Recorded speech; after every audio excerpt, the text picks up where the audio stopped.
Добро вечер. Со нов протестан маршот пред владата, преку судскиот совет и собранието до кривичниот суд, вечерва граѓанската иницијатива кој е следен побара правда за жртвите во досегашните трагедии кои се случени како последица на нефункционалноста на системот.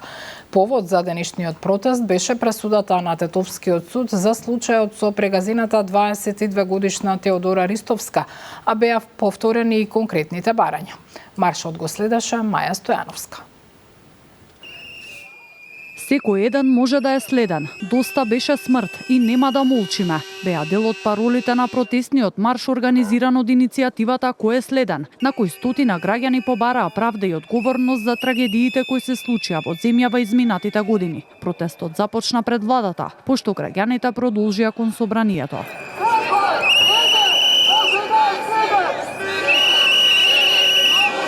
Последна дестинација беше кривичниот суд во Скопје, каде беа прочитани имињата на жртвите кои биле прегазени низ македонските улици, пожарот во Кочани, модуларната болница во Тетово, автобусот на Беса Транс, поплавата во Стајковци, пошто пред присутните се обратија членовите на иницијативата, кои се оградија од политички влијанија. Кажаа дека властите наместо да се фокусирале на барањата на граѓаните и промена на системот, тие посветувале внимание на тоа кој организирал протести. Ги повикаа граѓаните да го кренат својот глас и да побараат правда за сите трагедии кои се случиле поради корупција и нефункционалност на системот. Секој еден од нас може да е следен.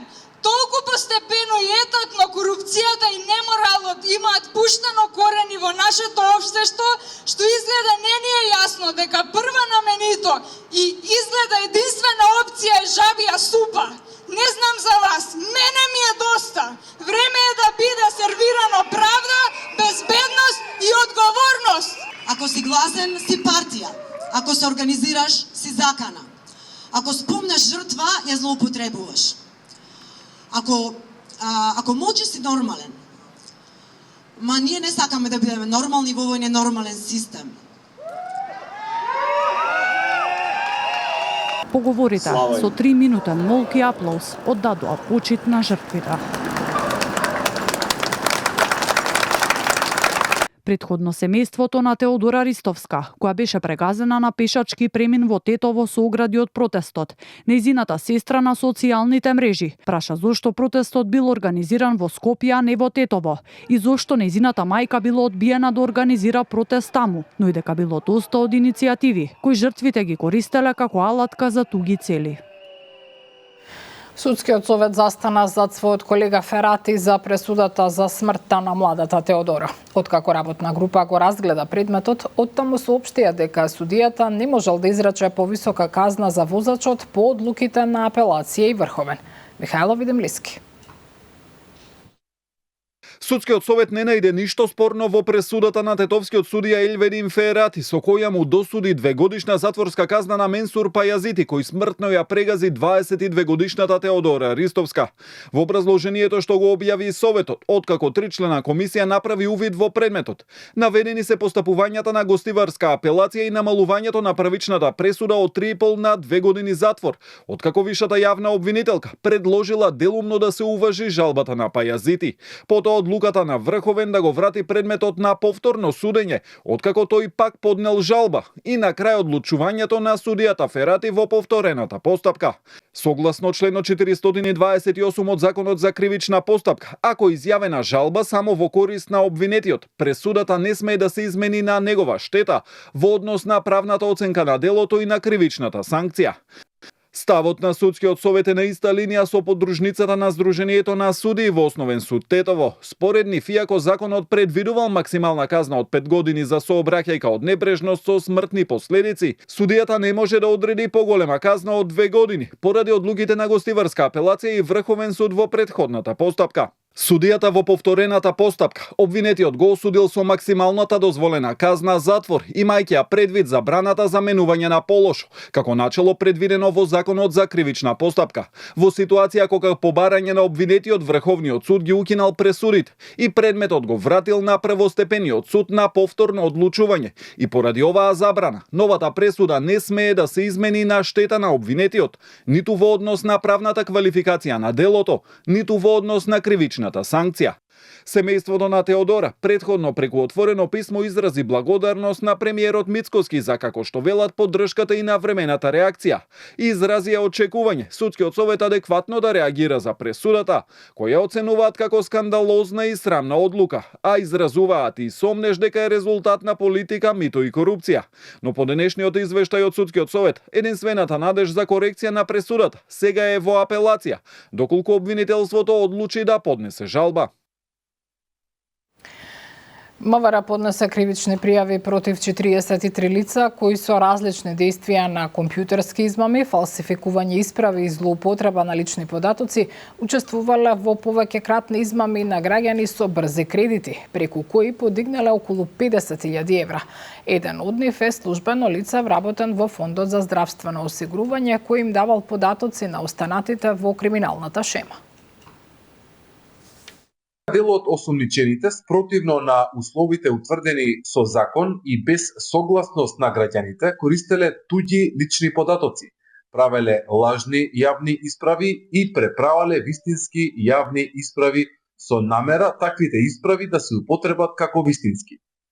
Со внесување невистините податоци во информатичките системи за десетина различни друштва за брзи кредити, како и со фалсификување на електронски потписи без знаење на оштетените на нивно име зеле кредити, создавајќи им обврска на лицата да ги враќаат наводно поземените средства. Дел од онколошките пациенти повторно без терапија. Недостигаат лекови за рак на дојка и рак на бели дробови. Проблемот е во доцнењето на тендерската постапка поради што пациентите бараат законски измени. Надлежните велат дека причината е административна и уверуваат дека проблемот ќе биде надминат до Великден. Процедурата, како што ни кажа и од онкологија и од фондот, е дека е започната за тендерот и дека е поднесен тендерот, сега се чека на одобрување, односно на жалбите кои што следуваат за тендерот. Меѓутоа, апелираме како пациентска организација оваа процедура да се убрза и пациентите пред празниците да добијат терапија. Во моментот се реализира јавната набавка, годишната набавка, таа е отворена минатиот петок заради технички проблеми во бирото за јавни набавки, односно промена на и апгрейд на системот се доцнеше со тоа. Тендерот отворен, очекуваме контрола од бирото за јавни набавки и очекувам пред великденските празници сите лекови да бидат достапни во стабилни количини за наредните 12 месеци.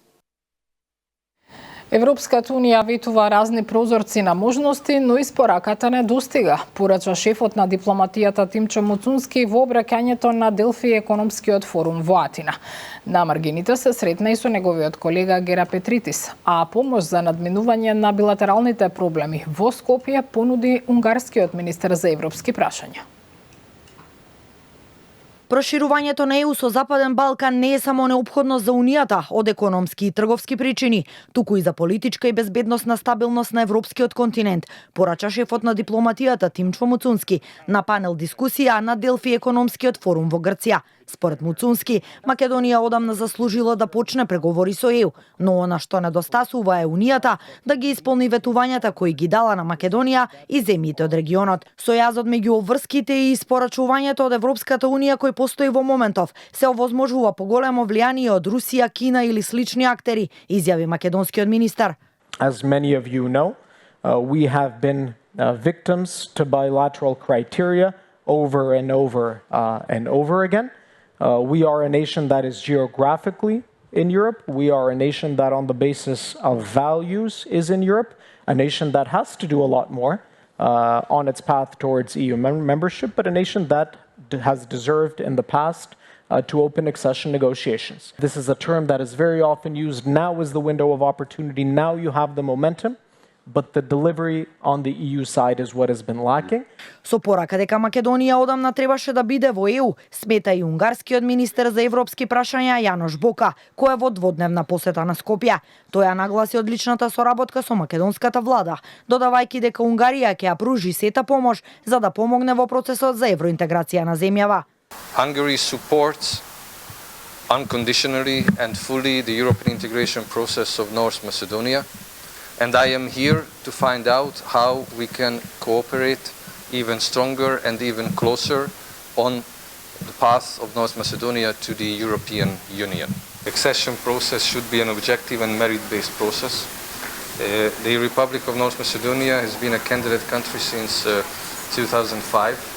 And I believe that the proper place for North Macedonia should be already within the European Union. I hope that the pending bilateral issues will be resolved as soon as possible. And if there is anything Hungary can do to facilitate this process, we are, of course, at the disposal of the parties. Инаку министерот Муцунски на маргините на Делфи економскиот форум се сретна и со неговиот грчки колега Јоргос Герапатритис. На средбата според МНР, двајцата министри ја нагласиле потребата од понатамошно унапредување на билатералната соработка во сите сфери, а Муцунски му се заблагодарил и за помошта што Грција ја обезбеди за дел од повредените во трагедијата во Кочани. И на крајот една убава вест од Скопската зоолошка градина во која по 3 години се роди белоглав мршојадец. Во објавата на социјалните мрежи од зоолошката велат дека овој вид е трајно заштитен во нашата држава како еден од најзагрозените, а неговата улога во природата е многу значајна. Тие се хранат со трупови на мртви животни и со тоа спречуваат ширење на зарази. Се надеваме дека во скора иднина ќе можеме да пуштаме млади единки во природа со цел да спречиме истребување на белоглавите мршојаци на македонска територија, каде што најчесто страдаат од човечки фактор со труење, хранејќи се со затруени животни од човечка рака, стои во објавата на Скопската зоолошка. Со оваа информација ги завршуваме вечерните вести. Останете со Канал 5. Пријатно!